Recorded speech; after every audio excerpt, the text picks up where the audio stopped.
Jurnalul călătoriei lui Gramolino îmbină două elemente esențiale: învățarea și povestea. Gramolino îi va însoți pe elevi pe continentele gramaticii, așa cum învățarea ne însoțește pe noi toți în devenirea noastră pe lume. Gramolino este un pui de leu, timid la început, dar curajos și sensibil, și învață pe elevi că a fi vulnerabil nu e deloc un defect rușinos, iar curajul constă în capacitatea noastră de a ne înfrunta temerile, de a învăța mereu și de a o lua de fiecare dată de la capăt pentru a deveni mai bun. Întreaga noastră viață este o poveste care se hrănește cu alte povești, iar în fiecare dintre noi există un pui de leu, un Gramolino.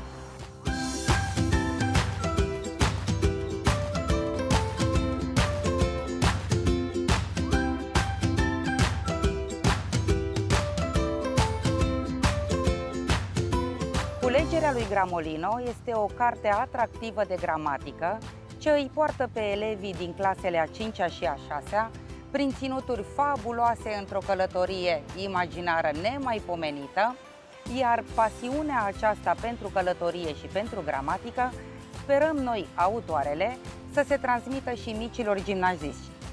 Este o culegere inedită prin structură, deoarece fiecare capitol debutează cu o poveste care să conțină anumite cuvinte alese special, încât să deschidă drumul pasiunii pentru lectură și exercițiilor punctuale. Culegerea lui Gramolino, destinată claselor a 5-a și a 6-a, este corelată cu programa școlară specifică disciplinei limba și literatura română. Este rodul unei veri dintr-un an dificil, anul 2020, dar sperăm noi, autoarele, că pasiunea lui Gramolino va ajunge la sufletele profesorilor și ale elevilor din clasele a 5-a și a 6-a. Vrei să vorbești corect? Însoțește-l pe Gramolino în călătoria în țara gramaticii și vei deveni cool!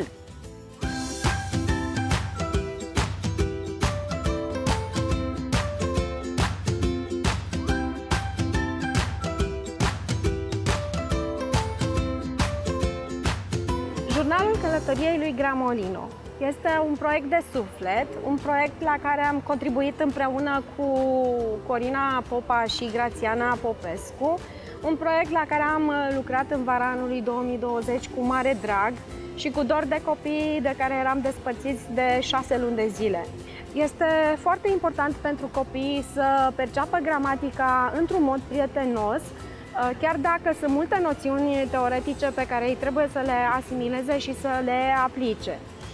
Trăim într-o societate în care media reușește cumva să deformeze limba română, de aceea este esențial ca acești copii, încă din clasa a 5-a, să ia contact cu limba română pură, corectă.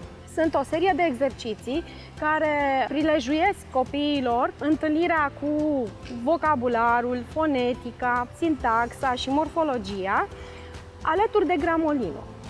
Gramolino, puiuțul de leu prietenos, care se regăsește nu doar în titlu, ci pe care copiii îl vor întâlni și în cadrul exercițiilor, pentru că am gândit exerciții care să prezinte călătoria lui Gramolino prin țara substantivului, pe diverse continente din gramatica limbii române, astfel încât la finalul parcurgerii acestor două volume pentru clasa a 5-a și clasa a 6-a, copiii să asimileze noțiunile într-un mod prietenos.